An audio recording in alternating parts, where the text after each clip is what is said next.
Thanks so much for joining us. Good to be with you. Well, Senator, let's just start off, I guess, with the baseline. We've been hearing for 8 years now that, people did say day one, once Republicans get control of the power in Washington, we're going to get rid of Obamacare. Right. And 6 months, it's still here. What's the holdup? Well, we need to come together and get it done. In the Senate, the challenge is that Republicans have a very narrow majority. We have just 52 Republicans. Sadly, the Democrats have made clear that they have no interest in working with us on substantive steps here, and so we start out with 48 hard no's. That means that we've got to bring together at least 50 out of 52 Republicans, and that's challenging. There's a wide ideological diversity. The delay in the vote has come from two fronts. Moderate senators from states that expanded Medicaid don't want to cut the program that helps cover moderate to low-income people in their states. And on the other side, a group of conservatives don't believe the bill repeals enough of the Affordable Care Act.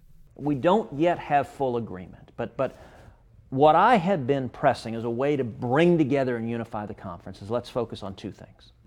Number one, that we honor our promise to finally repeal Obamacare, as we've been telling the American people for 7 years. It's the biggest job killer in this country. Millions of Americans are hurting under Obamacare.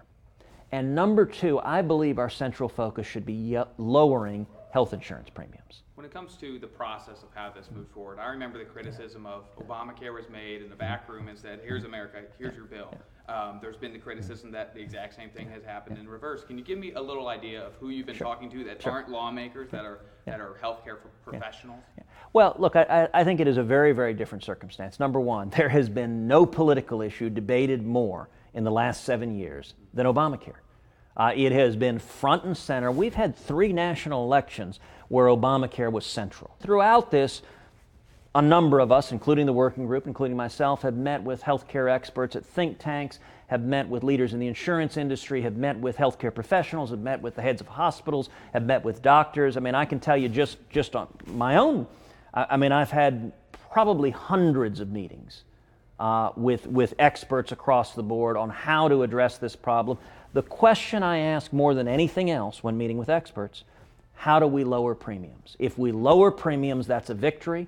If premiums keep skyrocketing, that would be failure. The CBO score that we just saw from, not your amendment, but the Senate's plan, it did have premiums going up before they went down. Right. Are you worried about people won't notice a change fast enough and say, you actually made the problem worse? Right. Now, look, that's absolutely right. What CBO projected is that in the first year, premiums would go up 20%, the next year they'd go up 10%.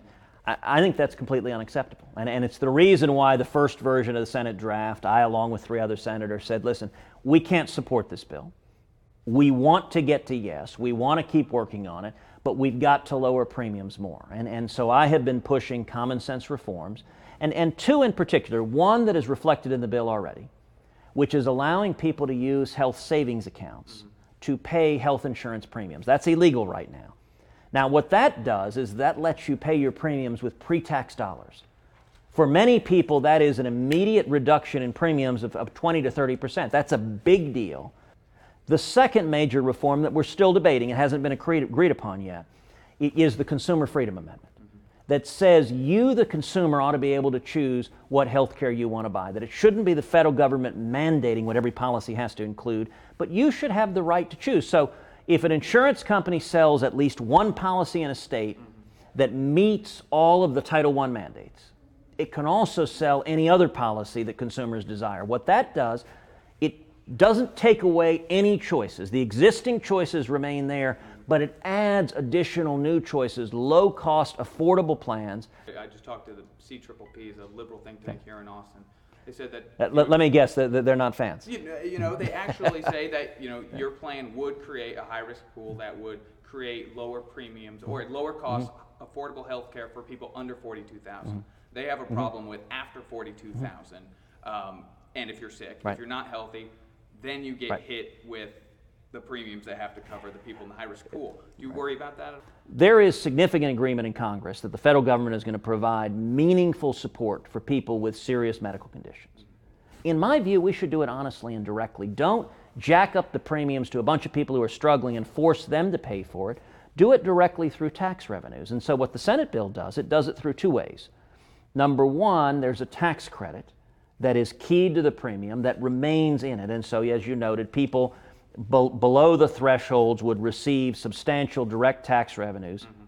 But number two, there is also what's called a stabilization fund, and that is tens of billions of dollars that go to the states for the express purpose of stabilizing premiums on the exchanges. And those funds are designed to be used for the people you're talking about, for people above the income threshold who otherwise might see higher premiums. And I think it's much more fair if we're going to provide assistance to people in that circumstance, do it from Warren Buffett's taxes and not from a 28-year-old struggling to make ends meet. How big is the stabilization fund? Do you know?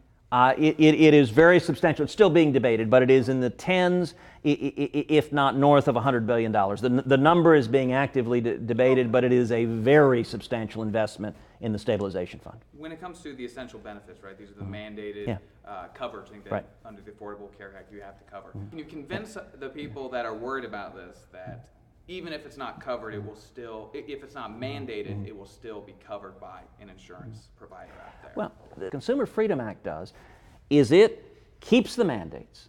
It says that in any given state there will be policies that meet all the mandates, that have all the bells and whistles, that have the full Cadillac plan. Those will still be provided.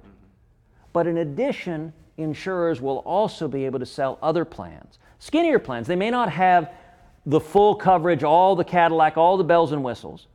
But let's say you're a young person, you're starting out your career. You may not be able to afford the full Cadillac plan. The premiums right now may be so high, you say, look, I can't afford this at all, so you got nothing. You have no insurance. But you might be very interested in buying, say, catastrophic coverage. Right now, those policies are largely illegal. You don't have the option of purchasing a less expensive plan. And so what it means for many families that are struggling is they have no insurance at all because Obamacare, the average family's premiums under Obamacare have risen over $5,000 a year. That is the biggest problem with Obamacare. That's what we got to fix. And it's up to me to know what is provided. I think at the end of the day, you know more about your health care needs. I trust you to choose. I trust you to have, with freedom, I trust you to care about your family's needs more than anybody in Washington and to make rational choices about what insurance do you need and what do you want to insure against. Senator, thanks for your time. Thanks a lot, Phil.